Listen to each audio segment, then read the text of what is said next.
कोल्हापूर व सातारा तीन जिल्ह्याला अत्यंत त्रासदायक ठरणारा सन 2019चा महापूर आणि ह्या महापुराची जी काही कारणं आहेत त्यामध्ये प्रमुख कारण असणारं जे अलमट्टी धरण आणि त्याची आता कर्नाटक सरकारने जे काही निर्णय घेत आहे की त्याची उंची वाढवण्याच्या संदर्भात आज त्याच्या विरोधात या ठिकाणी सांगली कोल्हापूरच्या सर्व पूरग्रस्त लोकांनी आणि शेतकऱ्यांनी आज अंकली पुलावर चक्काजाम आंदोलन केलं होतं। सांगली आणि कोल्हापूर जिल्ह्यातले सर्व लोकप्रतिनिधी आमदार खासदार या चक्काजाममध्ये उपस्थित होते। हजारोने या ठिकाणी दोन्ही जिल्ह्यातले कार्यकर्ते आणि शेतकरी उपस्थित राहिले होते आणि म्हणून राज्य सरकारला आमची मागणी आहे की कर्नाटक सरकारची चर्चा करावी आणि चर्चा करून या अलमट्टी धरणाची उंची वाढवण्याच्या संदर्भात त्याचा महाराष्ट्राच्या शेतकऱ्यांना आणि सांगली कोल्हापूर सातारा जिल्ह्याला काय नुकसान पुराच्या माध्यमातून होतोय ह्याचा अभ्यास करून तात्पुरता तो या ठिकाणी निर्णय स्थगित करावा।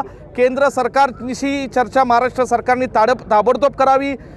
आवश्यकता पडली तर सुप्रीम कोर्टाची सुद्धा पायरी ह्या महाराष्ट्र सरकारने सांगली कोल्हापूरच्या लोकांसाठी चढली पाहिजे आणि अलमट्टीच्या धरणाबाबतीत कर्नाटक सरकारला थांबवून हा निर्णय ताबडतोब त्याला स्थगिती द्यावी अशी आमची मागणी आहे। धन्यवाद।